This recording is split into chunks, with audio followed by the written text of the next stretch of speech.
La nuit, l'œil humain voit plus d'1 millier d'étoiles. Mais de jour, nous n'en voyons qu'une, le Soleil, notre étoile.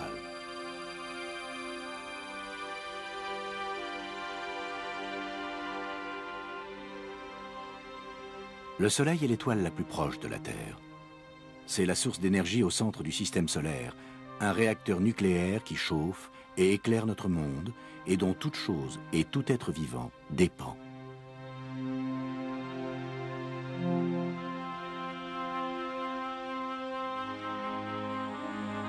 Dans les cathédrales de l'astronomie, nous collectons sa lumière et nous l'étudions comme les alchimistes étudiaient l'or.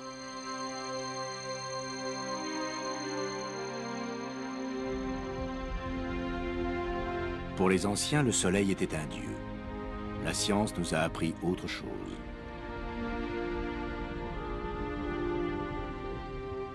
Nous savons que les arbres et les plantes sont nourris par la lumière solaire qui nous fournit nourriture et oxygène.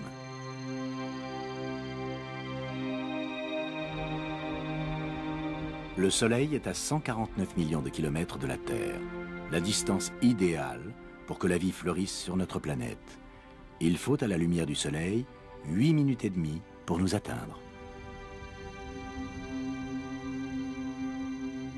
Pourtant, même ici où le Soleil n'est qu'une pointe de lumière, son influence est déterminante. Nous sommes sur un satellite de la planète Neptune. Il faut plus de 4 heures à la lumière pour atteindre cette zone lointaine et glacée. Le Soleil est à presque 5 milliards de kilomètres.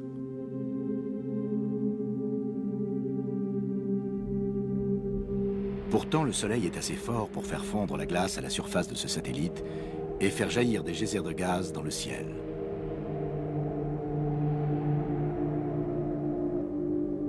Un vent souffle du Soleil, un jet de particules chargées électriquement qui voyagent bien au-delà des planètes, jusqu'à mi-chemin de l'étoile la plus proche. Ce vent solaire est prisonnier à l'intérieur d'une bouteille géante invisible, le champ magnétique du Soleil. Les planètes ont également des champs magnétiques. Voici les lignes de force de Neptune. Elles forment un bouclier qui repousse le vent solaire et l'éloigne de la planète.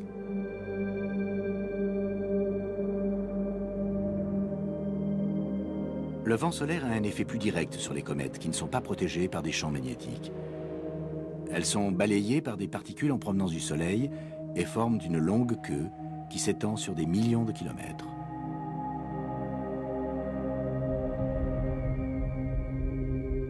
Pour en savoir plus sur notre étoile, un vaisseau spatial baptisé Ulysse a profité du rebond gravitationnel de Jupiter pour venir se placer bien en dessous de l'orbite des planètes.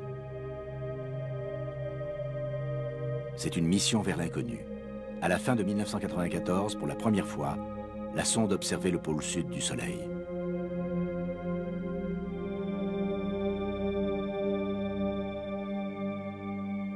La mission d'Ulysse, d'une durée de 5 ans, pouvait commencer.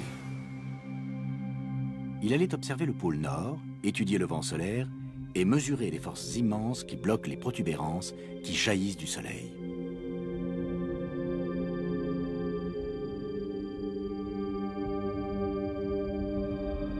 Et Ulysse allait observer ce que les astronomes ne pouvaient pas voir.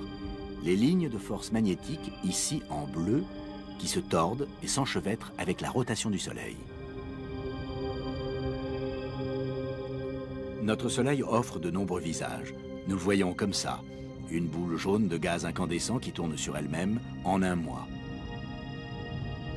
À travers le filtre rouge de l'hydrogène chaud, il devient un globe tumultueux et agité, en perpétuel changement.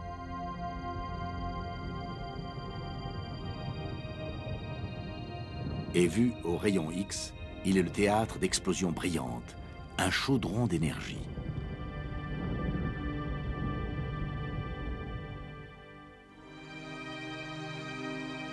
Sur la Terre, la nuit, nos villes brillent comme des vers luisants. Pendant quelques heures, nous remplaçons la lumière du Soleil par des lumières artificielles. Pourtant, c'est l'énergie du Soleil que nous brûlons. L'énergie du Soleil conservée par la Terre. La lumière du Soleil a nourri, il y a des millions d'années, des organismes qui, aujourd'hui fossilisés, nous servent de carburant. Le charbon, le gaz et le pétrole, qui nous fournissent notre électricité. Pour les anciens, le Soleil était un calendrier.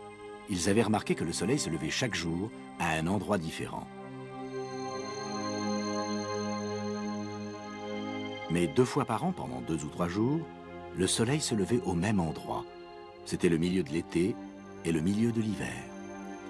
Et à partir de ces points de repère fondamentaux, ils savaient quand ils devaient moissonner et semer. Quand l'endroit du lever reprenait sa course sur l'horizon, la saison était sur le déclin. Il était sage de suivre le soleil.